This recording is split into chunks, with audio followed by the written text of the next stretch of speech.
Bismillahirrahmanirrahim. Assalamualaikum warahmatullahi wabarakatuh. Apa kabar ibu-ibu semuanya?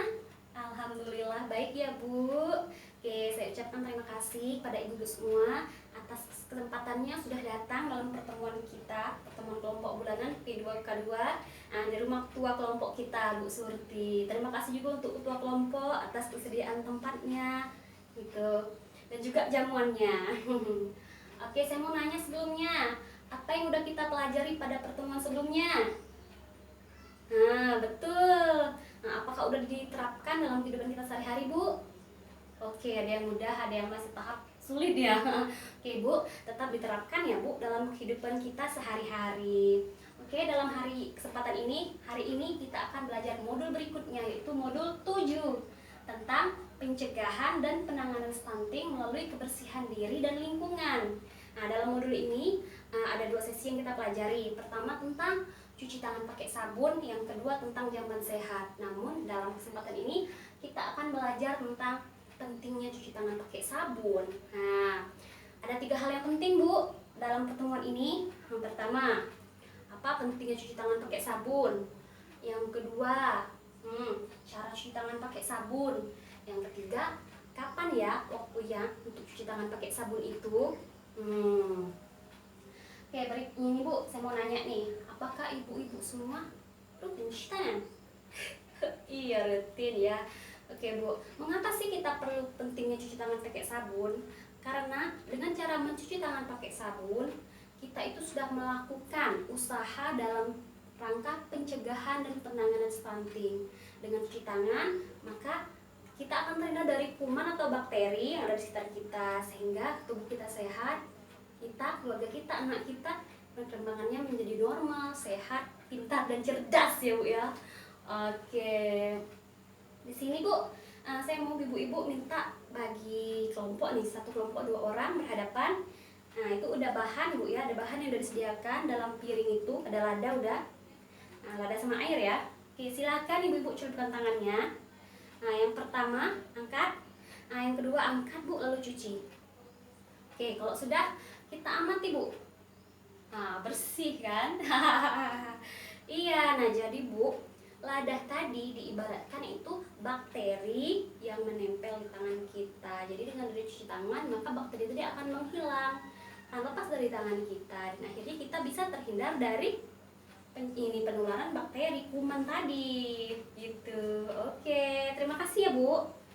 Nah, di sini Bu mengenai waktu pencucian tangan itu, kapan sih ibu-ibu cuci tangan? Nah, ada 5 waktu yang tepat untuk cuci tangan pakai sabun. Nah, cuci tangan pakai sabun ada 5 waktu. Pertama, sebelum kita makan. Yang kedua, sesudah kita BAB atau BAK. Yang ketiga, sebelum menyentuh makanan atau juga membuat makanan bayi, itu kita wajib cuci tangan dulu Bu. Yang keempat, sebelum menyusui. Yang kelima, setelah kita beraktivitas, entah itu kita ke sawah, ke ladang, ke pasar, sekolah, atau berkumpul dengan tetangga. Itu setelahnya kita haruskan mencuci tangan. Terus berapa lama sih waktu yang digunakan untuk mencuci tangan? Oke, mencuci tangan itu sebaiknya dilakukan Bu selama 20 menit. Nah, kalau gitu sesuai dengan bahan yang sudah tersedia di sekitar Ibu, mari kita praktek cara cuci tangan pakai sabun ya. Kita sambil menyanyi. Ada 6 langkahnya ya Bu, sambil baca ini. Oke, berdiri semuanya Bu. Mari kita cuci tangan, 6 langkah berurutan. Basuh dulu dengan air, beri sabun baru mulai. Kedua telapak tangan, gosok punggung tangan kiri, gosok punggung tangan kanan, juga telapak kanan jari. Tangan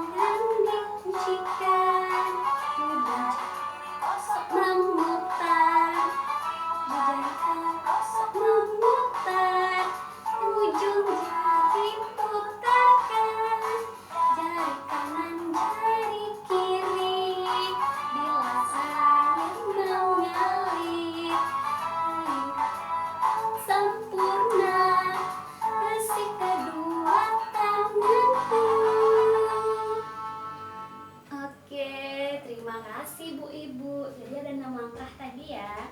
Dari mulai basahi tangan dan seterusnya sampai kita bilas dan keringkan.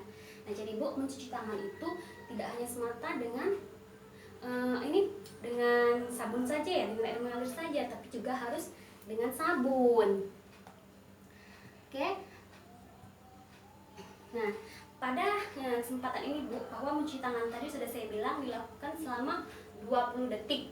Kemudian gunakan sabun cair, jangan lupa, dan juga pakai air mengalir. Jadi 3 kuncinya tadi ya. 20 detik pakai sabun atau apapun, pakai sabun batangan, terus dibilas dengan air mengalir. Oke. Saya minta 3 atau 4 orang Bu, tolong diskusikan di kertas folio apa yang membuat Bapak Ibu sulit cuci tangan dan apa yang memudahkan Bapak Ibu cuci tangan. Nah, setelah diskusi, tolong masing-masing kelompok bacakan ke depan ya Bu. Oke, selesai. Nah, di sini ada salah satu kesulitannya, tadi banyak ya Bu kesulitannya. Nah, di sini Bu, tolong juga nih diingat, apa sih yang biasanya dilakukan Bapak Ibu di rumah sehingga Ibu tuh harus cuci tangan?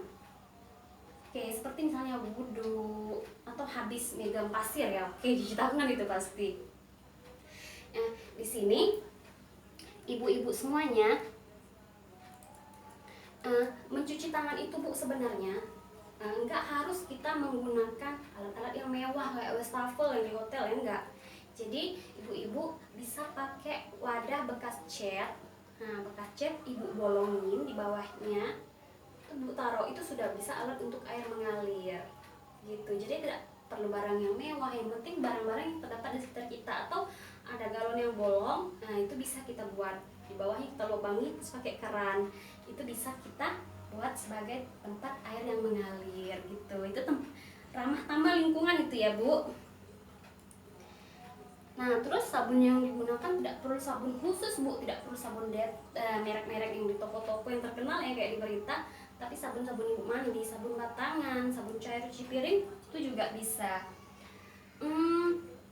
Dan tolong sampaikan juga kepada orang-orang di sekitar kita Bu mengenai pentingnya cuci tangan pakai sabun, karena ini salah satu metode kita untuk mencegah dalam menangani stunting. Oke. Saya mau nanya sebelumnya, apa yang akan Ibu lakukan di rumah gitu terkait dengan cuci tangan, pemanfaatan bansos dalam menangani anak stunting. Itu tulis di kertas ya Bu, dan Ibu tulis di janji diri. Nanti pas pertemuan minggu depan akan kita bawa lagi. Nah, dalam bahasan tentang cuci tangan pakai sabun ini, jika ibu-ibu mengalami kendala, kesulitan di luar pertemuan kelompok kita ini, setelah pulang nanti misalnya bingung, aduh mau pakai sabun apa, aduh kayak mana caranya tadi, nah aduh kapan sih waktu yang tepat tadi gitu. Nah, ibu-ibu bisa minta bantuan dari fasilitas kesehatan terdekat, misalnya Bu Bidan, perawat-perawat yang ada di puskesmas. Nah, atau juga kalaupun ada saya nanti di rumah, Ibu juga bisa nanya sama saya langsung. Oke Bu. Nah, sebelumnya nih, sebelum kita akhiri, mari kita tepuk P2K2 dulu. Tepuk P2K2. Pertemuan, peningkatan, kemampuan, keluarga. Oke Bu. Nah, nanti kita ulang lagi review minggu depan. Nah, saya ucapkan terima kasih atas kesempatannya. Nah, pulang ini saya doakan semoga selamat sampai tujuan dan juga keluarga kita terhindar dari stunting. Amin ya robbal alamin. Terima kasih. Wassalamualaikum warahmatullahi wabarakatuh.